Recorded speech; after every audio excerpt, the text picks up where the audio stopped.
Hi, trust the process and bet on yourself.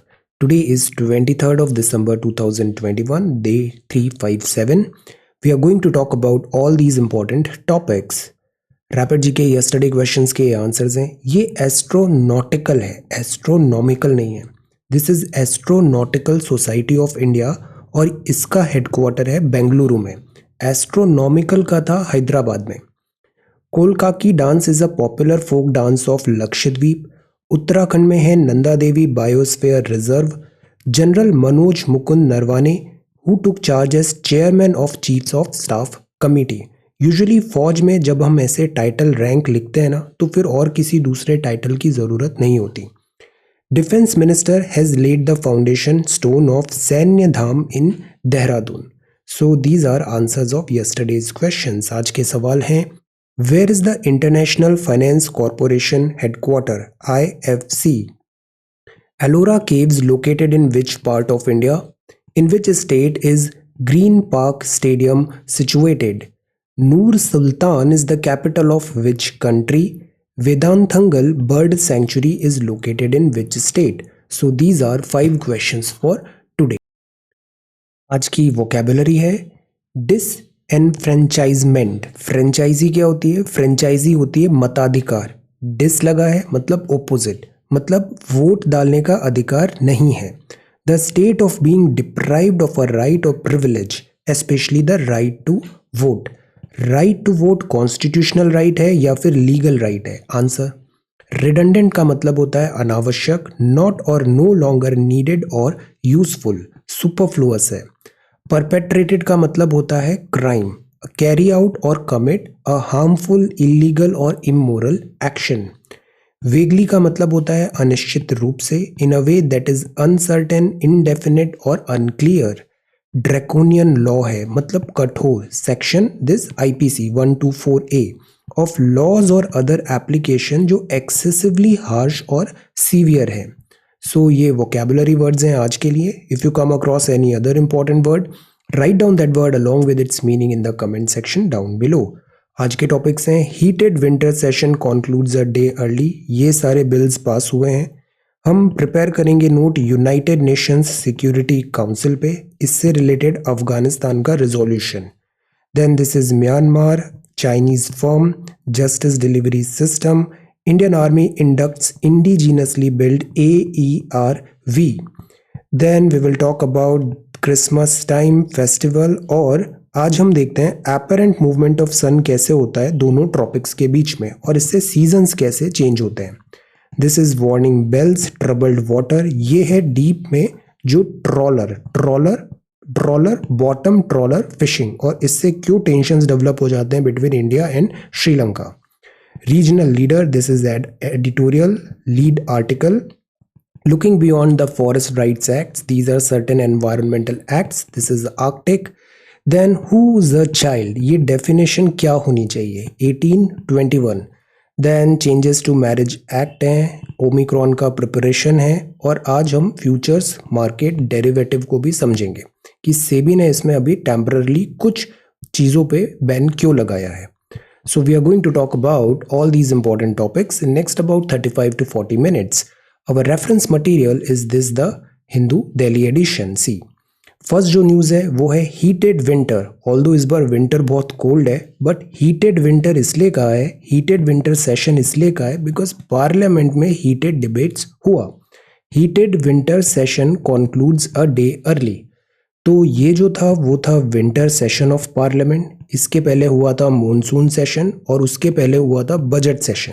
तो ये winter session है. अभी मार्च में फाइनेंशियल ईयर एंड होगा. अप्रैल से फिर मार्च अप्रैल, फरवरी मार्च अप्रैल जब बजट का टाइम आएगा तो आएगा वो बजट सेशन. तो इस तरीके से 3 सेशन चलते हैं हमारी पार्लियामेंट के. तो ये अभी विंटर सेशन कॉन्क्लूड हुआ है और ये साइन डाई हुआ, मतलब सेशन अभी ऑफ हो गया है फाइनली. कुछ दिन बाद इसका एक फिर प्रॉपर सेशन क्लोजर का अनाउंसमेंट हो जाएगा. फिलहाल के लिए ये साइन डाई एडजर्न हुआ है. So government slams opposition for disruption in both houses. So both houses were adjourned, signed I a day ahead of schedule. Signed I मतलब नेक्स्ट मीटिंग इन्होंने बताया नहीं है, इनडेफिनेट टाइम तक ये अभी एडजर्न हो गया है। सेशन एडजर्न होना और सेशन प्रोरोगेशन क्या होता है, difference tell. So this is there. अब इस सेशन में ऑल्दो आउटपुट बहुत अच्छा नहीं हुआ, बट ये कुछ बिल्स हैं जो पास हुए हैं। Let us have a quick look कि ये कौन से बिल्स हैं। पहला बिल हुआ वो था रिपील बिल 2021। जो फार्म लॉज आए थे 3, उनको रिपील कर दिया गया, हटा दिया गया। तो फार्म लॉज रिपील बिल 2021 पहला। दूसरा आया डैम सेफ्टी बिल 2021। इसमें बहुत सारे जो डैम्स हैं, ओल्ड डैम्स भी हो गए, तो उनका एक सेंट्रल मॉनिटरिंग कैसे करें, उनको स्ट्रेंथन कैसे करें, इन सब चीज़ों पे कि एक सेपरेट बॉडी बने। बिकॉज डैम्स कई बार क्या होते हैं, स्टेट का उसमें से ज़्यादा होता है। स्पेशली हमने मुल्ला पेरियार डैम में देखा, state subject. So dam safety bill 2021। तीसरा बिल आया assisted reproductive technology bill 2021, surrogacy और इससे रिलेटेड यहाँ पे बातें थी। Surrogacy regulation bill 2021। फिर national institution of pharmaceutical education and research bill 2021, pharmacy. Then appropriation bill आया 2021 का, रिलेटेड टू फाइनेंस। फिर हाई कोर्ट सुप्रीम कोर्ट जजेस की salary and conditions, Delhi special police establishment amendment bill 2021। ये जो एक्ट है ना, इसी के अंदर बनती है CBI. Central vigilance commission amendment bill 2021 आया। Narcotics drugs and psychotropic substance bill 2021 भी, नारकोटिक्स। और फिर इलेक्शन लॉज अमेंडमेंट बिल 2021, जिसमें कहा गया कि वोटर लिस्ट जो है एपिक, उसको कनेक्ट किया जाए आधार से। और जो एनरोलमेंट है वो साल के शुरुआत के बजाय अब 4 कट ऑफ डेट होगा, जिसमें आप 18 साल हो रहे हो इस बीच में, तो खुद को एनरोल करा सकते हो आप वोटर लिस्ट में। सो ये कुछ बिल्स हैं जो अभी आए हैं। कल आपने आंसर प्रिपेयर किया, बिल जो होता है एक हाउस में इंट्रोड्यूस हुआ, अब ये दूसरे हाउस में जाएगा, दूसरा हाउस भी इस पर स्क्रूटिनी करेगा, वो भी इसको पास करेगा, तो ये जाएगा प्रेसिडेंट साहब के पास। प्रेसिडेंट साहब अगर अग्री करेंगे, साइन करेंगे, तो फिर वो बनेगा एक्ट। तो अभी ये सारे बिल है। So this is first news. अब जो सेकंड है वो है UNSC adopts resolution to ease Afghan assistance, अपसी। UNSC is very important. Why? Because India अभी 2 साल के लिए यूएनएससी का मेंबर है। यूएनएससी नॉन परमानेंट मेंबर है, मतलब वीटो पावर नहीं है, but we are there at the high table. अब यूएनएससी में रिफॉर्म्स की ज़रूरत होती है। प्रेजेंट कॉन्टेक्स्ट है अफगान असिस्टेंस का। अफगान में तालिबान गवर्नमेंट ने टेक ओवर किया, तो वर्ल्ड ने रिस्ट्रिक्शंस लगाए, सैंक्शंस लगाए, इनके फंड्स भी ब्लॉक हो गए। बहुत सारी यूनाइटेड नेशंस की एजेंसी है, जैसे ह्यूमन राइट्स की हुआ, फूड प्रोग्राम का हुआ, WEF हुआ, एट्सेट्रा, यूनिसेफ हुआ। ये सब क्या करते हैं, वेलफेयर काम करते हैं different reason of the planet में। जैसे हम सूडान, सोमालिया में भी देखते हैं यूनिसेफ, UN का एक गुडविल सारे काम भी चलते हैं। तो अफगानिस्तान में ये काम बंद हो गए, तो यहाँ पे डेवलप होने लग गया humanitarian crisis. So that is why एक रेजोल्यूशन आया यूएनएससी का कि कुछ रिलीफ दिया जाए अफगानिस्तान की असिस्टेंस के लिए। तो ईज करना है अफगान असिस्टेंस। ये कैसे करेंगे? कार्व आउट करेंगे ह्यूमैनिटेरियन असिस्टेंस। सी, ये यहाँ लिखा हुआ है, this carve out cover urgently needed humanitarian assistance. दूसरी एक्टिविटी जो सपोर्ट करे बेसिक ह्यूमन नीड्स अफगानिस्तान में। अब ये एक्टिविटीज प्राइमरली किनको बेनिफिट करेगी? पुअर और एट रिस्क पॉपुलेशन। तो इनको ह्यूमन सफरिंग से हमें रिलीफ देना है। एक्टिविटीज क्या होगी? जैसे कि shelter, settlement assistance, food security, education, livelihood support, energy, water, sanitation, health, Covid related assistance, nutrition, hygiene among others. तो ये सारे कीवर्ड्स क्या हैं? इन कीवर्ड्स के बेसिस पे हम यहाँ पे सपोर्ट देंगे अफगानिस्तान में यूएनएससी के थ्रू। तो ये रिजोल्यूशन यहाँ पे पास हुआ। अब this is one thing. Second thing ये है कि यूनाइटेड नेशंस का जो सिक्योरिटी काउंसिल है, इसमें कंटिन्यूसली अमेंडमेंट की रिक्वायरमेंट, रिफॉर्म्स की रिक्वायरमेंट ज़रूरी है। बिकॉज ये जो इंस्टीट्यूशंस है ना, ये रेलिक बन गए हैं 1945 वर्ल्ड वॉर 2 का। उस टाइम पे जो सुपर पावर थी उनको मिल गया परमानेंट सीट, उनको मिल गया veto power, but 2021 is very different. So what we need to have is, we need to have certain reforms. So prepare a note on the role and mandate of the United Nation Security Council. ये बहुत important topic है। Prime minister ने अपने speech में continuously बोला था, अभी UNGA में भी और पहले भी, कि अभी जैसे 75 ईयर्स ऑफ यूएन भी हुआ था, कि रिफॉर्म्स क्यों ज़रूरी है। Discuss the reforms which are urgently required to introduce in its structure and functioning. तो पहले तो आप यूएनएससी को डिटेल में बताओ कि यूएनएससी क्या है, इसका रोल क्या है, मैंडेट क्या है। ये इसलिए भी इम्पॉर्टेंट है क्योंकि कुछ ही दिन पहले हमने एक रेजोल्यूशन आया था कि क्लाइमेट चेंज को भी यूएनएससी में लाए, हमने उसको वोट नहीं किया था। So the point is UNSC का क्या रोल होना चाहिए, क्या मैंडेट होना चाहिए, और इसमें रिफॉर्म्स क्यों ज़रूरी है ताकि प्रॉपर रिप्रेजेंटेशन हो। इंडिया में 1.4 बिलियन पीपल है और 1.4 billion out of 7 billion people में वर्ल्ड का आपने उनको यूएनएससी में परमानेंट सीट नहीं दिया है। So this has to be there. Plus UN में जो वीटो पावर होता है, तो अक्सर यहाँ पे रशिया और दिस यूएस ग्रुप में टेंशंस हो जाते हैं, तो बहुत सारे रिजोल्यूशंस पास ही नहीं हो पाते। So this is also one thing. So try to think and prepare this question. Okay, then India gives 1 million dose to Myanmar. अब इंडिया की भी जो फॉरेन पॉलिसी है ना, अब बड़ी प्रैग्मेटिक होती जा रही है। जैसे अफगानिस्तान इशू में भी अब हम थोड़े प्रैग्मेटिक हो रहे हैं। आइडियलिज्म भी है, पर eight the same time reality का भी हमें ध्यान रखना है। Same is with Myanmar. Myanmar पे आपने आंसर राइटिंग किया। Myanmar is important so that जो हमारा नॉर्थ ईस्ट है, यहाँ पे हमको एट टाइम्स डिपेंडेंसी हो जाती है जो सराउंडिंग कंट्रीज है वहाँ पर security, law and order maintain करने के लिए। सो दिस इज इम्पॉर्टेंट। अब यहाँ पे मिलिट्री ने कू किया, डेमोक्रेटिक फॉर्म ऑफ गवर्नमेंट नहीं है, बट फॉर प्रैक्टिकल रीजंस हमें म्यांमार से भी जो कॉर्डियल रिलेशंस है विल ट्राई टू मेंटेन। इसीलिए हर्षवर्धन श्रृंगला साहब का अभी जो विजिट हुआ, हमने यहाँ एक्नॉलेज भी किया म्यांमार की जो भी हुंटा गवर्नमेंट है यहाँ पे, जो जिन्होंने गवर्नमेंट बनाई है। एट द सेम टाइम हमने वैक्सीनेशन भी यहाँ पे ऑफर किया है, 1 मिलियन डोजेज। किसके? वैक्सीनेशन अंडर वैक्सीन मैत्री। अब वैक्सीन मैत्री पहले भी हमने स्टार्ट किया था, बांग्लादेश, भूटान, नेपाल को कोविशील्ड वैक्सीनेशन सीरम इंस्टीट्यूट के प्रोवाइड किए थे, तो इसको रिज्यूम किया है। ओमिक्रॉन का भी थ्रेट है, तो हमने इतने डोजेज दिए हैं। So this is winter session. This is IT department searches premises of Chinese mobile phone जैसे Oppo, Xiaomi etcetera. So this is there, this is the front page of the Hindu. Okay, then ये next है lackadaisical attitude. This is high court ने issue किया direction, streamline करें juvenile justice delivery system. Juvenile क्या होता है? Less than 18। Juvenile justice delivery system. जब भी पनिशमेंट दिया जाने की बात होती है तो पनिशमेंट देने के दो पर्पस होते हैं। पहला तो वहाँ पे एक जस्टिस डिलीवर करना है, दूसरा ये एक्ट करना चाहिए एज अ डेटरेंट, कि मतलब इतनी सज़ा मिलेगी तो लोग फिर क्राइम करने से डरे, पनिशमेंट मिलेगा। तो it should act as a deterrent, it should serve the purpose of justice. At the same time punishment का एक और बात होता है, वो होता है रिफॉर्म्स। रिफॉर्म्स जब भी जुवेनाइल की बात करते हैं, जैसे लेस देन 18 है, तो प्रायोरिटी यूजुअली लॉ में ये होती है कि रिफॉर्म को ज़्यादा एम्फेसाइज किया जाए, because they are still very young.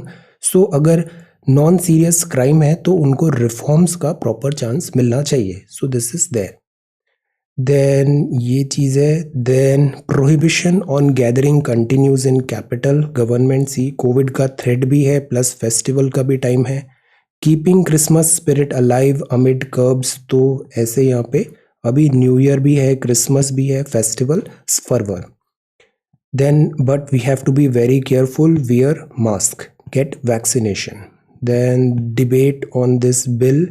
ये क्या है? ये है masters a top. Young cadets हैं, कहाँ के? Naval officers and young cadets हैं। ये ऐसे INS तरंगिनी में डेमोन्स्ट्रेशन कर रहे हैं। ऑपरेशन डेमो है, southern naval command in honour of president Ramnath Kovind on Wednesday. So this is naval this demonstration. Then festival का टाइम है, tradition kolam of Kerala, religious institutions unite in each other festivities. So this is there. Then Indian Army inducts indigenously built AERV. This is important. This is AERV. Armored मतलब ये अच्छे से tank की तरह बना है, लाइक एन आर्मर। आर्मर मतलब कवच होता है, आर्मर। इंजीनियर रिकॉनासांस मतलब ये पहले आगे जाके टोह लेगा कि कहीं कुछ माइन वगैरह तो नहीं लगी है, like that. Reconnaissance vehicle, armoured engineer reconnaissance vehicle. ये इंडिजिनसली डेवलप्ड है बाय DRDO, मैन्युफैक्चर किया है Pune unit Bharat electronics limited ने. So what is ARERV? This is armoured engineer reconnaissance vehicle developed by DRDO, manufactured by Bharat electronics limited Pune. तो Indian army में formal इसका induction हो रहा है. तो एक इंडिजीनस कंटेंट है इसका, 90% इंडिजीनस है, काफ़ी वर्सटाइल है. इन्फेंट्री में ये काफ़ी काम करेगा. फौज में भी अलग अलग यूनिट होती है. जैसे इन्फेंट्री क्या होती है, यूजुअली ये सबसे आगे जाके दे फाइट इन्फेंट्री. फिर आर्टिलरी होती है, ये गन्स वगैरह पीछे इनको बैकअप प्रोवाइड करता है. हर यूनिट का बहुत इंपॉर्टेंस होता है. इन्फेंट्री हो, दिस आर्मरी हो, या फिर दिस इवन लॉजिस्टिक्स भी हो. तो एवरीबडी फौज में everybody is very very important. तो ये इन्फेंट्री कॉम्बैट व्हीकल है. वाटर रिकॉनाissance कर सकता है, लैंड रिकॉनाissance कर सकता है, नेविगेशन और डेटा बैकअप जैसी चीज़ें भी कर सकता है. गुड. देन इसमें soil bearing capacity, river bank में जैसे हमको फौज ले जाना है, यहाँ पे जो रिवर बैंक है दलदल टाइप तो नहीं है, तो ये सब चीज़ें वो देख लेगा. दिस मोटरेबल है या नहीं है मिलिट्री व्हीकल के लिए. गो नो नो बेसिस है. ये ड्राई वेट गैप सब जगह चल जाएगा, नाइट कंडीशंस में भी चलेगा, स्लोप हाइट्स रिवर बैंक्स और canal. So this is reconnaissance. ये आगे जाके ऐसे टो लेता है, रिकॉनाissance करता है दिस AERV. ये डिफिकल्ट टेरेन में भी नेविगेट कर लेता है. मिलिट्री ग्रिड कोऑर्डिनेट्स हैं इसमें. प्लॉट अंडर वाटर बेड्स में भी है, water current of river canal data भी स्टोर कर लेगा. सो this is a very important and utilitarian machine. तो इस AERV को, जिसकी स्ट्रेंथ है 90% इंडिजिनस है, बिल्ड किया है बाय भारत इलेक्ट्रॉनिक्स लिमिटेड और डिज़ाइन किया है DRDO ने. गुड. देन ये हो गया हमारा फेस्टिवल्स. अब आते हैं हम एडिटोरियल में. तो फर्स्ट एडिटोरियल है अबाउट वार्निंग बेल्स. ओमिक्रॉन का थ्रेट बना हुआ है, we need to prepare well. Good administrator problem solve करता है. बेस्ट एडमिनिस्ट्रेटर प्रॉब्लम आने से पहले ही सॉल्यूशन रेडी करता है, वो प्रॉब्लम होने ही नहीं देता. सो लास्ट टाइम जो चैलेंजेस हमने देखे सेकेंड कोविड वेव में, वो रिपीट नहीं होना चाहिए. Learn from mistakes. India must ensure more availability of beds, medicine and vaccine to deal with omicron. तो ये अभी इसमें स्पेकुलेशन पे नहीं जाना है. हमारे कॉन्टेक्स्ट में क्या है कि लाइक एज अ DM आपके जिले में खतरा हो रहा है, अब आप क्या करोगे. तो think in this direction. Chief secretaries of state जो होते हैं, ये टॉप ब्यूरोक्रेट होता है स्टेट का, चीफ सेक्रेटरी ऑफ स्टेट. और यूनियन टेरिटरी, इन सबको ऑर्डर्स मिल गए हैं कि प्रिपेयर हो जाओ. 3 टाइम्स ज़्यादा ट्रांसमिसेबल है ओमिक्रॉन डेल्टा से, मतलब बहुत तेज़ी से फैलता है. ग्रेटर फोरसाइट ज़रूरी है. डेटा एनालिसिस, डायनामिक जो भी कंडीशंस हैं, कंटेनमेंट एक्शंस वगैरह क्या लोगे, कहीं पे आउटब्रेक हो रहा है तो किस तरीके से एसेंशियल सप्लाईज होगी, मेडिक्स कैसे सप्लाई करेंगे, लाइक दैट. तो प्रिपरेशन यहाँ पे थॉरोली करो. ये सब चीफ सेक्रेटरीज को आया सेंटर से.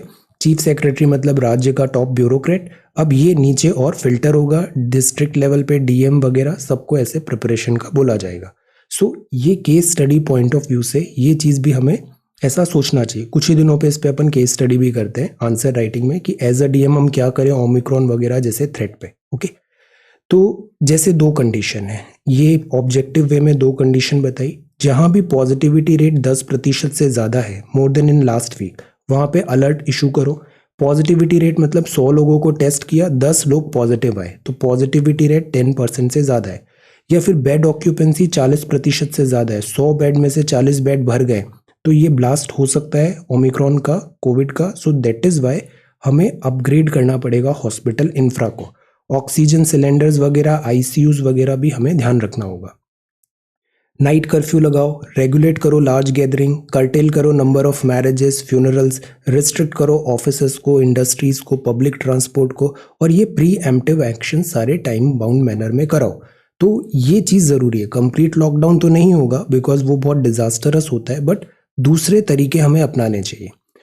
Eight the same time coordination रखो. यूरोप और US में देखो क्या हैवॉक हो रहा है, उधर से हमें अर्ली इंसाइट्स मिल जाएगा कि किस डायरेक्शन में ओमिक्रॉन जा रहा है.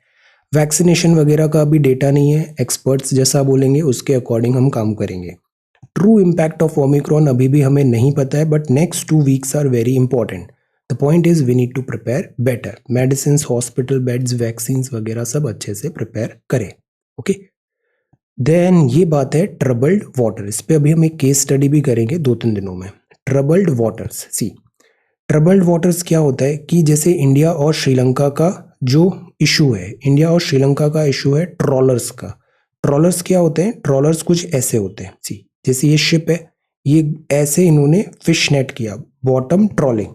तो एक बहुत बड़े जाल में ये जितनी भी स्पीशीज है सबको कैच करके शिप ले जाएगी। अब इसमें हमें लेना तो शिप में केवल फिशेस था, बट जो दूसरे ऑर्गेनिज्म है वो भी ट्रॉलर में आ जाते हैं। तो इससे इकोलॉजी के लिए ये बहुत डिजास्टरस होता है। Impact of bottom trawling before and after. तो बिफोर देखिए कितनी सारी स्पीशीज थी, फिशेस भी थे और भी बहुत सारे माइक्रो मरीन ऑर्गेनिज्म थे। आफ्टर बॉटम ट्रॉलिंग सब चले गए, तो इसका इम्पैक्ट बहुत डिलीटेरियस होता है मैरीन इकोसिस्टम के लिए। रिसोर्स का डिप्लीशन होता है, सी फ्लोर की इंटीग्रिटी डैमेज होती है, फिश डिस्ट्रीब्यूशन डैमेज होता है, बैलेंस ऑफ स्पीशीज जो है वो चेंज हो जाता है, बायोजियोकेमिकल साइकिल्स चेंज होती है, यूट्रोफिकेशन कंपाउंडिंग होती है, कार्बन सिक्वेस्टरेशन रेट भी कम होती है।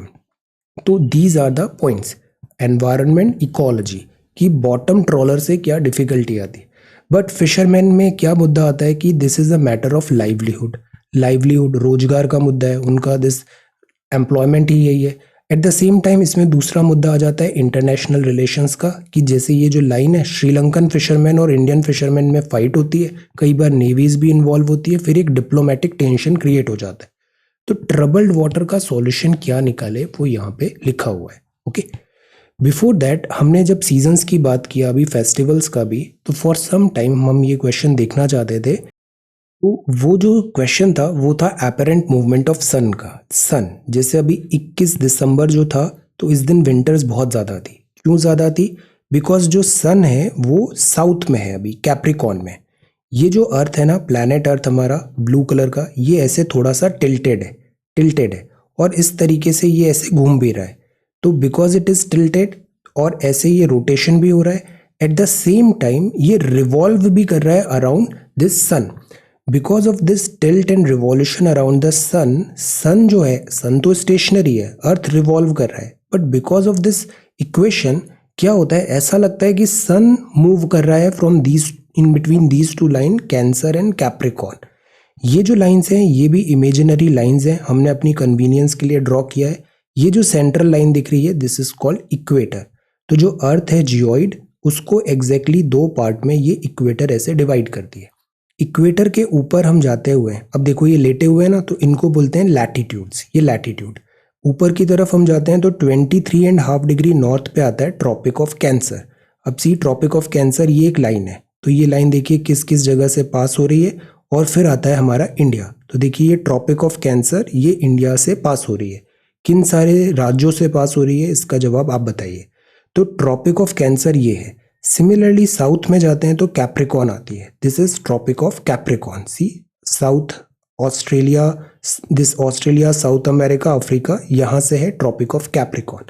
तो जो सन है ना वो एक्चुअली इन दोनों के बीच में ऐसे मूव करता हुआ नजर आएगा, एक्चुअल नहीं, एपरेंट। उससे क्या होता है, जैसे सन अगर साउथ में, तो जो अर्थ भी टिल्टेड है, तो ज़्यादातर सनलाइट क्या हो रही है सदर्न हेमिस्फेयर में। तो ऑस्ट्रेलिया में आज की डेट में समर सीजन चल रहा है, जबकि इंडिया में विंटर सीजन है।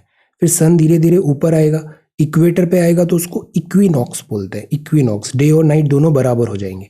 फिर ऊपर नॉर्थ पे जाएगा कैंसर, मतलब जब हमारे यहाँ समर सीजन आ जाएगा, ट्रॉपिक ऑफ कैंसर। और फिर ये आर्कटिक सर्कल है, यहाँ 6 महीने सनलाइट होती है, 6 महीने डार्क होता है। तो because of this tilt and the apparent motion of sun, ये सारे सीजन्स फिनोमिनन, ये सारे सीजन्स के फिनोमिनन होते हैं एपरेंट मूवमेंट ऑफ सन से। तो इसी को हमें, इसकी जो ज्योग्राफी है, try to write, geography write करिए कि सन का कैसे मूवमेंट हो रहा है कैंसर कैप्रिकॉन के बीच में, इससे सीजन्स कैसे जनरेट होते हैं, like that. Try to write this question. Okay, GS1 geography. अब हम आते हैं लीड आर्टिकल में। As a regional leader not a victim of circumstances. अब सी इंडिया जो है, इंडिया इज अगेन बहुत अच्छी पोजीशन पे है geostrategically, because Indian ocean is region is next big thing, और ये हमारा पूरा बैकयार्ड है। तो फोकस वैसे भी एशिया में ज़्यादा हो रहा है। तो इंडिया की पोजीशन जो है वो टाइम आ गया है कि इंडिया अपनी लीडरशिप को असर्ट करे। इस आर्टिकल में ऑल दो कुछ लैप्सेस भी बताए हैं जो हमारी IR पॉलिसी में रहे, जैसे अफगानिस्तान का जो इशू था, अफगानिस्तान के इशू में क्लैरिटी नहीं हो पाई। हम प्रिडिक्ट नहीं कर पाए कि हवा किस डायरेक्शन में बह रही है। यूएसए दोहा टॉक्स कर रहा था तालिबान के साथ, तभी हमें समझ जाना था यूएस का लॉन्ग टर्म प्लान क्या है, तो हम सरप्राइज्ड नहीं होते। द पॉइंट इज हमको यहाँ पे प्रैक्टिकल और प्रैग्मेटिक होके इंडियन इंटरेस्ट के हिसाब से काम करना ज़रूरी था। हम फेल हो गए, रिकॉग्नाइज नहीं कर पाए यूएस पॉलिसी और इसके इम्प्लीकेशन। इनफैक्ट यूएस खुद नहीं रिकॉग्नाइज कर पाया कि what is going to happen, but हम भी यहाँ पे कहीं ना कहीं चूके हैं। सेकंड जो है कि यहाँ पे रशिया और चाइना, इनका प्रेजेंस बढ़ता जा रहा है सेंट्रल एशिया एंड अफगानिस्तान में। इसके क्या कॉन्सिक्वेंसेज होंगे? पाकिस्तान अगेन जियो स्ट्रैटेजिक जो है उसको अपने एडवांटेज में लेने की कोशिश करेगा। देन यहाँ पे जो सिक्योरिटीज़ हैं, डिफरेंट जो कम्युनिटीज़ भी हैं, माइनॉरिटीज़ भी हैं, तो यहाँ से कुछ जो थे, अफगानिस्तान में हमारी हमेशा गुडविल रही है बहुत अच्छी, तो हम इनको इवैक्यूएट क्यों नहीं कर पाए? जब तालिबान का एट्रोसिटीज़ हुआ, जब टेक ओवर हुआ था, many people they wanted to like, इनको वीज़ाज भी थे, अर्ली इशू वीज़ाज थे, they wanted to come to India, हम इनको अकोमोडेट क्यों नहीं कर पाए? This is also one question. तो इससे क्या होता है, एक काइंड ऑफ जो लोकल्स हैं दे फेल्ट बिट्रेयल। सिमिलरली जैसे नॉर्दर्न अलायंस में रेजिस्टेंस फ्रंट था, हमने वहाँ पे क्यों नहीं सपोर्ट किया? ये कुछ सवाल है। ऑल्दो इधर भी फिर प्रैक्टिकल रीजंस आ गए थे, everything is not black and white, काफ़ी कॉम्प्लिकेटेड मैटर है, but the point is India could do better. अब दूसरी बात है कि हमें अफगानिस्तान में जो प्रेजेंस चाहिए, क्या वो वेस्टर्न प्रिज्म के थ्रू आना चाहिए? यहाँ हम चाइना से कैसे डील करें? चाइना कॉन्टिन्यूसली एलएससी में हॉस्टाइल होता है, इंग्रेशन कर रहा है हमारे एरिया में, हम उसको रिप्लाई क्यों नहीं कर रहे हैं? सेकेंड, अगर साउथ ईस्ट एशियन नेशंस के साथ भी देखें तो यहाँ भी प्रॉपर कोऑर्डिनेशन और बिगर बेटर जो कोऑपरेशन है वो रिक्वायर्ड है when it comes to trade. तो ट्रेड रिलेटेड इश्यूज हैं वो भी हम सॉल्व करें। सीपैक जो है, although CPEC is a flop show, but again ये भी हमारी टेरिटोरियल इंटीग्रिटी से जा रहा है, टेरिटोरियल एरिया से जा रहा है, सो हम इसको क्यों नहीं एक्ट कर पा रहे? आइडिया ये है कि इंडिया को अगर मिडिल लेवल पावर नहीं, अगर ट्रू पावर बनना है इस पूरे जोन में, तो इंडिया की पॉलिसी जो होती है वो साउंड फुटिंग पे होना ज़रूरी है। ये सब बातें यहाँ पे बताई है। तो अभी कोविड-19 के बाद एक बिग चर्न भी चल रहा है, चाइना का असर्टिवनेस भी बढ़ रहा है, यूएसए का इंटरेस्ट भी बहुत ज़्यादा आ रहा है साउथ एशिया में। तो ये जो टाइम है ना, स्ट्रैटेजिक थिंकर्स बोल रहे हैं कि इंडिया के लिए बड़ा ऑप्ट टाइम है, प्राइम टाइम है, इंडिया को अपने कार्ड्स बड़े अच्छे से यहाँ पे प्ले करना पड़ेगा। प्लस हमें पपेट भी नहीं बनना है यूएसए का, कि ऐसा नहीं हो कि लोकल जो नेबरिंग कंट्रीज हैं वो सोचे कि हम यूएसए के एजेंट बन गए यहाँ पे। No, we need to have this independent foreign policy carve करना जरूरी है। न्यू दिल्ली समझे कि इंडिया मिडिल पावर नहीं, इंडिपेंडेंट सोवरेन, जैसे कि हम नैम के टाइम से देखते आए हैं, वो ट्रेजेक्टरी फॉलो करें तो बेटर होगा। हम विक्टिम ऑफ सर्कमस्टेंस नहीं बने, बट हम एक arbiter of its own destiny बने एंड द रीजन्स। तो रीजन में भी एस्पायरेशंस होती है, कल हमने बिम्स्टेक भी पढ़ा था। ये सारे जो कंट्रीज हैं they look up to India, कि इंडिया यहाँ पे एक स्ट्रॉन्ग लीडरशिप दिखाए, और इंडिया को लीडरशिप से डिनाई नहीं करना चाहिए, उसको एम्ब्रेस करना चाहिए। Regional leader, not a victim of circumstances. Then why the electoral reform bill is a problem ये है कि आधार में कुछ लोग अगर लिंक नहीं कर पाए तो क्या उनको फ्रेंचाइजी से डिनाई कर दिया जाएगा? सेकंड, आधार मतलब बायोमेट्रिक्स, मतलब बहुत पर्सनल इंफॉर्मेशन रहेगी हर एक इंडिविजुअल की, तो क्या इससे वोटर प्रोफाइलिंग तो नहीं हो पाएगी? पॉलिटिकल प्रोफाइलिंग होने लग गए, वोटर बिहेवियर को टिंकर करने की कोशिश की गई। इट इज़ पॉसिबल टेक्नोलॉजी के वर्ल्ड में। तो अगर ऐसा हुआ तो फिर वो जो इलेक्शन का पर्पज़ है वो डिफीट हो जाएगा। So there are certain challenges. Plus supreme court ने जो बोला है प्रोपोर्शनिटी जो है किसी भी एक्ट का, सर्विलेंस या फिर जो बायोमेट्रिक्स से रिलेटेड है, प्राइवेसी से रिलेटेड है, वो ज़रूरी है। सो दैट इज़ वाई ये जो लॉ अभी आ रहा है, election law amendment bill 2021, representation of people act 1950 में भी जो अमेंडमेंट करेगा, आधार नंबर लिंक होगा आपके वोटर कार्ड से, इस पे एक proper parliament debate and scrutiny होना बहुत ज़रूरी है। फिर ये है looking beyond the forest rights act. जैसे हमारे यहाँ जो फॉरेस्ट कम्युनिटी है, फॉरेस्ट के आसपास रहते हैं ये लोग, ट्राइबल कम्युनिटी भी होती है, तो माइनर फॉरेस्ट प्रोड्यूस भी होता है, जैसे तेंदू हुआ या फिर दिस गम हुआ, रेजिन हुआ, या फिर से हनी हुआ, जो वुड्स होती हैं, लकड़ियों के टुकड़े एट्सेट्रा। तो दे आर डिपेंडेंट, मेडिसिन हुआ, they are dependent on forest. तो ये जो फॉरेस्ट की कम्युनिटी है इनको सर्टेन राइट्स देना ज़रूरी है। Forest rights act specially minor forest produce में, इसी से रिलेटेड एक बॉडी होती है ट्राइफेड, ताकि इनका एम्प्लॉयमेंट इकोनॉमी जो है वो सस्टेनेबल वे में हम कंटिन्यू कर पाए। जैसे बैम्बू से रिलेटेड हुआ, बैम्बू के राइट्स दिए गए इन्हें। तो द पॉइंट इज, जो ट्रेडिशनल फॉरेस्ट ड्वेलर हैं, ट्रेडिशनल फॉरेस्ट कम्युनिटी है living in and around the forest, उनके राइट्स इंश्योर कराना बहुत ज़रूरी है। तो इसीलिए आता है फॉरेस्ट राइट्स एक्ट। प्रॉब्लम क्या होती है, लेटर एंड स्पिरिट में ये फॉलो नहीं हो पाता।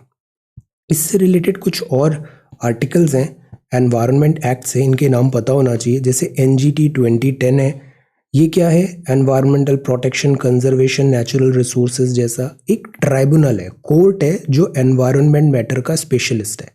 बायोलॉजिकल डाइवर्सिटी एक्ट बहुत ज़रूरी है, बायोलॉजिकल डाइवर्सिटी का कंजर्वेशन, विविधता। एनवायरनमेंट प्रोटेक्शन एक्ट 1986 एक अम्ब्रेला एक्ट है, ओवरऑल एनवायरनमेंट रिलेटेड पॉल्यूशन वगैरह सब इधर से डिराइव होता है। फॉरेस्ट कंजर्वेशन एक्ट है 1980, अफॉरेस्टेशन बढ़ाना है, डिफॉरेस्टेशन को कम करना है। सिमिलरली वाटर का है, और एक है वाइल्ड लाइफ प्रोटेक्शन एक्ट 1972 से फ्रिक्वेंट सवाल आते हैं। Wild life protection act 1972 specifically wild life flora and fauna के लिए, एनिमल्स एंड बर्ड्स के लिए वाइल्ड लाइफ। तो ट्राइबल कम्युनिटी जो है ना, ये इनको पेस्टोरलिज्म करते हैं, ये स्मॉल स्केल फार्मिंग करते हैं, जैसे हम झुम कल्टीवेशन पढ़ते थे, नोमैडिक हर्डिंग भी करते हैं। तो द पॉइंट इज, यहाँ इनके जो ह्यूमन राइट्स हैं उनको सेफगार्ड करना ज़रूरी है। इनका ह्यूमन डेवलपमेंट इंडेक्स जो है उसको बेटर करना ज़रूरी है। और कुछ राज्य हैं जो ट्राइबल पॉपुलेटेड है, जैसे छत्तीसगढ़ में ट्राइबल पॉपुलेशन है, झारखंड में ट्राइबल पॉपुलेशन है, नॉर्थ ईस्ट में ट्राइबल पॉपुलेशन है, ऊपर उत्तराखंड में। तो यहाँ हमें स्पेशल इंसेंटिव्स देना भी ज़रूरी है।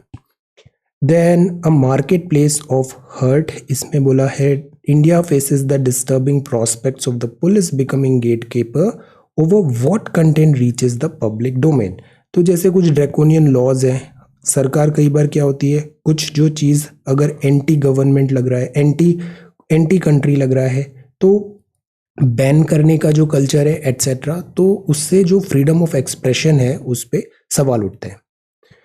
देन ये है डेटा पॉइंट। अब ये है Arctic, Arctic in distress. Where is Arctic, तो see again, this is tropic of cancer. ऊपर बढ़ रहे हैं ना, तो जैसे ये हमने लैटिट्यूड्स देखे थे, नॉर्थ की तरफ होता है तो 10, 20, 30, 40, 50, 60, 70 ऐसे 90 तक नॉर्थ। तो ऊपर जाते हैं तो आर्कटिक आता है। सिमिलरली साउथ में जाते हैं 10, 20, 30, 40, 60, 90 तो आता है अंटार्कटिक।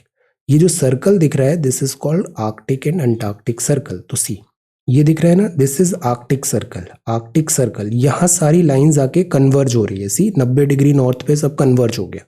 तो ये जो एरिया है, यहाँ सनलाइट कम आती है, अगेन सनलाइट कम आती है तो बर्फ बहुत ज़्यादा है। जो आर्कटिक है ना, यहाँ कॉन्टिनेंट नहीं है, यहाँ पे बर्फ और ग्लेशियर्स वगैरह ही है।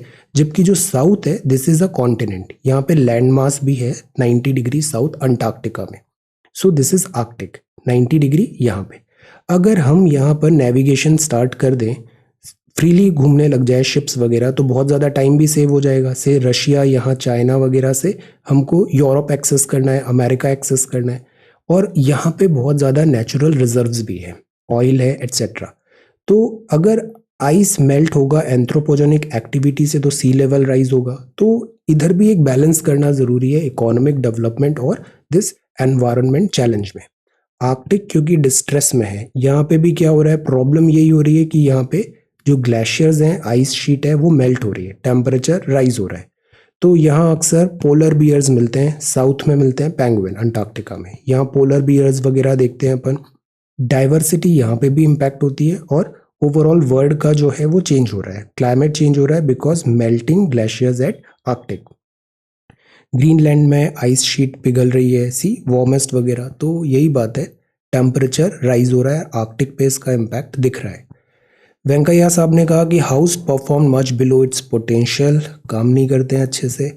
Changes to marriage age will contradict other laws. अब सी, अभी जो 21 साल किया वो उस पर अगेन डिबेट कुछ ये भी उठ रहा है कि डिफाइन कैसे करोगे कि who's a child, who's a child, because ये एक मैरिज लॉ में चेंजेस करेंगे तो रिलेटिवली और भी दूसरे लॉज में हमें कुछ चेंजेस लाने पड़ेंगे।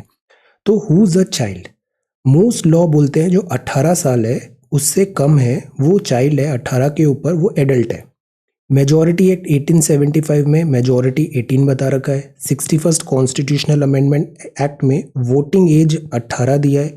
पॉक्सो जो है उसमें भी 18 दिया है। राइट टू एजुकेशन 2009 में भी 6 to 14 ऐसे करके चाइल्ड बताया है। RTE राइट टू एजुकेशन, क्योंकि एजुकेशन फंडामेंटल राइट भी है, DPSP भी है, फंडामेंटल ड्यूटी में भी है। तो 2009 का जो RTE एक्ट है उसमें 14 साल का बार लगा रखा है। वोटिंग में 18 है, पॉक्सो में 18 है। तो मतलब who is a child? Child labour amendment में child someone age the age of under the age of 14 और एडोलेसेंट माना गया 14 to 18 के बीच में। चाइल्ड लेबर अमेंडमेंट एक्ट में 14 से नीचे बच्चा है, 14 to 18 में वो एडोलेसेंट माना गया है। तो what is the definition of child? इस बात पे अभी फिर से सवाल उठ रहा है। सवाल क्यों उठ रहा है? क्योंकि जो अभी एज है मैरिज का वो कर दिया गया है 21। बॉयज का वैसे भी 21 था, अब गर्ल्स का भी 21 है। Prohibition of child marriage amendment bill 2021 marriage age women का कर दिया है 21। अमेंड करता है डेफिनेशन ऑफ चाइल्ड, मतलब अ मेल और female who has not completed 21 years of age. 21 साल अगर नहीं हुआ है तो फिर मैरिज इज नॉट राइट। तो 21 इज द मिनिमम एज, और ये ओवरराइड करेगा personal laws of Hindus, Christians, Muslims and Parsis as well as the special marriage act 1954 override करेगा। तो 21 मिनिमम होगा जब मैरिज की बात आएगी। जब चाइल्ड लेबर की बात होगी तो 14 के अंदर चाइल्ड है। जब राइट टू एजुकेशन होगा तो 14 है। ओके, तो ये थोड़ा डिफरेंसेस है। वोटिंग में क्या है? 18 है, 18। देन दिस पॉक्सो भी यहाँ पे दिया है, पॉक्सो में भी क्या है? 18। तो ये सारी चीज़ें हैं। जुवेनाइल कब कंसिडर किया जाएगा? लेस देन 18 में वगैरह। जुवेनाइल केयर एंड प्रोटेक्शन में जाएगा। कंपलसरी एजुकेशन 2009 में भी 14 है, लेबर में 14 है। तो ये अलग अलग डेफिनेशंस है। तो इसी बात पे अभी ये सवाल उठ रहे हैं। तो दिस इज दैट UNSC ने अडॉप्ट किया resolution ease Afghanistan assistance. Then EC plan कर रहा है web casting and data analytics and all booth. तो सी टेक्नोलॉजी का यूटिलाइजेशन हो रहा है। Web casting and data analytics booth level पे यहाँ पे होगा। इलेक्शन कमीशन भी बहुत इंपॉर्टेंट बॉडी है इलेक्टोरल रिफॉर्म्स लाने के लिए। कॉन्स्टिट्यूशनल बॉडी है कि election free and fair manner में, पार्टिसिपेटरी मैनर पे कंडक्ट कराया जाए, स्टैंडर्ड्स सेट किया जाए। R&D भी करता है ये। Enable to compete with big firms, distributors ने कहा। तो अगेन यहाँ पे क्या आएगा? Competition commission of India. Breathing space है, this is talking up oxygen cylinder, Omicron का थ्रेट है। Then this is China endorse करता है हांगकांग के इलेक्शन, ऑब्वियसली चाइना का puppet government. Israel prime minister meets US national security adviser over Iran nuclear deal. ये deal होती है तो इंडिया को बड़ा बेनिफिट होगा। एक्सेस ओपन हो जाएगा हमारा, US सैंक्शंस हटेंगे सेंट्रल एशिया का by this Chabahar port. China में फिर एक शहरी लॉकडाउन कर दिया, कोविड के केसेस आ रहे हैं यहाँ पे। मिस्टर त्यागी, कल ही हमने पढ़ा था सेबी के बारे में। Mister Tyagi sees need for tweaking reforms for new age tech firm.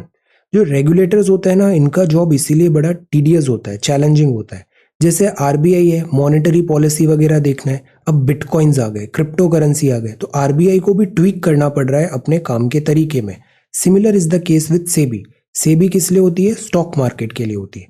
Non traditional companies हैं that are asset light offer added regulatory challenges. तो नए रेगुलेटरी चैलेंजेस का रिक्वायरमेंट होगा। नॉन ट्रेडिशनल जो कंपनीज हैं, वर्क हो रहा है। एल्गो जो ट्रेडिंग है उस पर भी अभी सेबी ने ओपिनियन लिया था। तो दिस इज दैट। अभी जैसे फ्यूचर्स आगे पढ़ते हैं अपन, उसमें डेरिवेटिव्स जो हैं, तो कुछ कमोडिटी का डेरिवेटिव सेबी ने फिलहाल के लिए स्टॉप करने के लिए बोल दिया। साल भर तक वो अब आगे नहीं बढ़ेगा। चैलेंजेस बढ़ रहे हैं तो सेबी भी अकॉर्डिंगली रेस्पॉन्ड कर रहा है। जैसे शक्तिकांता दास साहब ने कहा कंटिन्यूड पॉलिसी सपोर्ट रहेगा for aid revival. RBI chief ने कहा मॉनेटरी पॉलिसी कमेटी। अब इस पे भी हमने सवाल तैयार किया है।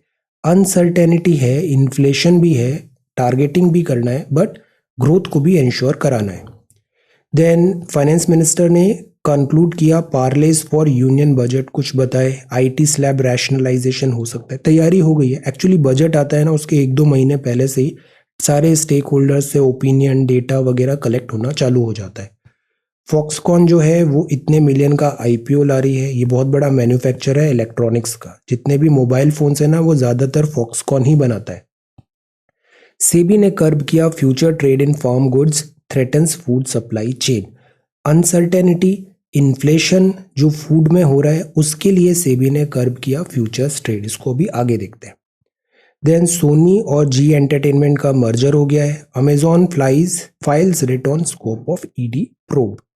इंडिया में इतने यूनिकॉर्न्स बने, अमेजॉन ने एक्वायर किया प्रायोन जेवी। देन दिस इज स्पोर्ट्स और ये टेक्स्ट एंड कॉन्टेक्स्ट है। देन कर्नाटका एंटी कन्वर्जन, और ये टॉपिक हम अच्छे से देखते हैं फ्यूचर्स ट्रेडिंग। सी, ट्रेडिंग होता है जैसे स्टॉक मार्केट में ट्रेडिंग होता है, तो एक कोई अंडरलाइंग एसेट तो होना चाहिए। जैसे स्टॉक मार्केट जो है वो बेसिकली नंबर्स किस पे बेस्ड है, वो नंबर बेस्ड है कंपनीज पे बेस्ड है। जैसे सेंसेक्स है, ये कुछ टॉप कंपनीज का इंडेक्स चेक कर रहा है, तो there has to be an certain underlying asset जिसके हिसाब से स्टॉक मार्केट में उसको हम ट्रैक करते हैं, ट्रेस करते हैं। तो ये कंपनीज हो सकती है। ऐसे ही यहाँ पे हो सकता है कमोडिटीज। अब इन कमोडिटीज में आ रही है अनसर्टेनिटी, वॉलेटिलिटी, इन्फ्लेशन। तो सेबी यहाँ पे स्टेप इन किया बिकॉज ये रेगुलेटर है, security exchange board of India. इसने डायरेक्शंस बोले जो स्टॉक एक्सचेंज में कमोडिटी डेरिवेटिव सेगमेंट है, कमोडिटी डेरिवेटिव सेगमेंट है, उसको सस्पेंड किया जा रहा है। इमीडिएटली सस्पेंड कर रहा है उसका ट्रेड डेरिवेटिव कॉन्ट्रैक्ट में। डेरिवेटिव मतलब किस पे डिराइव्ड है वो चीज़। डिराइव्ड किस पे है, जैसे कोई कमोडिटी हुई, चाहे फसल का हुआ, पैडी, बासमती, वीट, चना, मस्टर्ड, ये सब जो हैं इस पे बेस्ड जो ट्रेडिंग हो रही थी, सेबी ने उसको फिलहाल के लिए सस्पेंड कर दिया। सेबी ने क्या सस्पेंड किया, commodity derivative based on these commodities, इन सबको सस्पेंड कर दिया। Crude palm oil, moong for a year, 1 साल के लिए सस्पेंड किया। क्यों किया, because of volatility, uncertainty and inflation. Derivative जो है वो ये सारे कमोडिटी के सस्पेंड रहेंगे 2021, ऐसे करके एक सर्कुलर निकाल दिया। अब डेरिवेटिव कॉन्ट्रैक्ट क्या होते हैं, डेरिवेटिव कॉन्ट्रैक्ट्स वो कॉन्ट्रैक्ट्स होते हैं दो या दो पार्टीज के बीच में। Derivative value is based upon underlying asset. जैसे दाल आज 100 रुपए कल और बढ़ सकती है, तो हम ऐसा एक अग्रीमेंट कर रहे हैं। तो ऑन दिस कमोडिटी से पल्स हमने एक यहाँ पे स्टॉक मार्केट में डेरिवेटिव का उसमें ट्रेड स्टार्ट कर दिया। अब ये जो ट्रेड है ना, ये बेस्ड होता है स्पेक्यूलेशंस पे, और स्पेक्यूलेशंस पे बेस्ड होता है तो क्या होगा, कई बार टेंडेंसी जैसे बुल हो रहा है, प्राइस बढ़ने लग गई, तो इससे क्या होता है, होल्डिंग भी होती है। कई बार लोग रिलीज नहीं करेंगे अपनी कमोडिटी मार्केट में इस एक्सपेक्टेशन से कि कल को इसकी प्राइस और बढ़ गई तो ज़्यादा अपन उसको ज़्यादा पैसे निकाल लेंगे वहाँ से। तो इससे क्या होता है, शॉर्टेज होने लग जाता है, आर्टिफिशियल मैन्युफैक्चर्ड शॉर्टेज। तो सेबी ने क्या कहा कि ये कमोडिटी का ट्रेडिंग ही बंद कर देते हैं अपन इन सब का। अब जो जिसने पल्स वगैरह होल्ड कर रखा है कॉन्ट्रैक्ट में, उसको वो चीज़ रिलीज करनी पड़ेगी। रिलीज करेगा तो मार्केट में उसकी सप्लाई आएगी, सप्लाई आएगी, डिमांड ऑलरेडी है, तो सप्लाई अगर बढ़ेगी, डिमांड उतनी है, तो क्या होगा, कीमत कम होगी। तो ये सेबी का गेम प्लान है। प्राइस ऑफ डेरिवेटिव जो है, प्राइस फ्लक्चुएशन हो रहा है एसेट्स में, तो derivatives can be traded on an exchange और ओवर द काउंटर। तो ये अभी फिलहाल के लिए ट्रेडिंग ही बंद कर दिया, मतलब रिलीज करो जो पुराने हैं आपके, और सप्लाई बढ़ाओ इन सारी चीजों का। स्पेकुलेशन नहीं होगा, इन्फ्लेशन कम होगा, ऐसा सेबी सोच रहा है। तो सिस्टम कैसे वर्क करता है, डेरिवेटिव जो होते हैं स्पेकुलेट करते हैं फ्यूचर प्राइस में, कि कल से अगर दाल 150 की हो गई तो मैं कल बेचूंगा, मैं उसको आज बेच ही नहीं रहा हूँ, फिर 200 की हो गई तो और प्रॉफिट हो जाएगा। पर सेबी ने ट्रेडिंग ही बंद कर दिया इसका, तो अब जितना है उतने पे ही आप सेल करके बाहर उसको क्लोज करो। तो इससे सप्लाई बढ़ेगी मार्केट में इन सारी कमोडिटी की, ये सारी चीज़ होगी। ओके, तो सेलिंग ऑफ डेरिवेटिव होगा, प्रॉफिट सब लोग कमाना चाहते हैं, तो सेबी बीच बीच में ऐसे इंटरवीन करता है, विच इज अगेन ओके। तो अब क्या होगा, derivative traders can go short, तो उनको प्रॉफिट बुक करना पड़ेगा वहां पे। ये कई बार हेजिंग भी करते हैं, हेजिंग मतलब ऐसे फेंसिंग होती है, स्पेक्यूलेटिव हो रहा है, वोलेटाइल हो रहा है, तो ये हेजिंग भी करते हैं कमोडिटी का सेफ गार्ड करने के लिए। तो यहाँ पे जो रिस्क को मिनिमाइज करने का जो इनका स्कोप कम होगा, तो मोर और लेस ये लोग क्या करेंगे, अपना सेल करेंगे, और उससे क्या होगा, सप्लाई बढ़ेगा मार्केट में। तो सेबी का ऑर्डर ये हुआ, ओमिक्रॉन का थ्रेट भी है। तो सी, इधर क्या होगा, रिलीज होगा ब्लॉक्ड लोकल प्रोड्यूस सप्लाई का। मार्केट में ज़्यादा सप्लाई आएगी तो इंपोर्ट का प्रेशर भी कम होगा, स्पेक्युलेटिव गेन भी डिस्करेज होंगे। तो ओवरऑल जो इन्फ्लेशन आ रहा है इतना ज़्यादा, उस पर थोड़ा चेक लगेगा। तो ये सेबी का मैंडेट है। तो फिलहाल के लिए सेबी ने ऐसा डिसीजन लिया है, पर this is not sufficient. Inflation को कम करने के लिए टैक्सेस वगैरह भी कम करने पड़ेंगे, जैसे VAT, excise duty on fuel. तो दिस इज सेबी का डायरेक्टिव। इस पे एक और पीडीएफ है, I'll share it positively today। Futures क्या होता है, ऑप्शंस ट्रेडिंग क्या होता है, इन सब में। ओके, तो एक बार आप क्विकली उसको भी देख लेना। बट जो मोस्ट इंपॉर्टेंट चीज है यहाँ पे वो है this SEBI. Then Boris Johnson, entertainer, Brexit, the harm principle, J.S. Mill का concise relevant principle, और ये है Harry Potter. So this is the Hindu newspaper. आज के लिए ये 2 सवाल है। पहला तो सन का मूवमेंट जो हो रहा है, एक्सेस एंड ऑल सीजन्स, ये बताने, और यूनाइटेड नेशन सिक्योरिटी काउंसिल और इसके रिफॉर्म्स पे नोट तैयार करना है। So this is 23rd of December 2021। Thank you so much for watching this video. Take care, study well and be safe.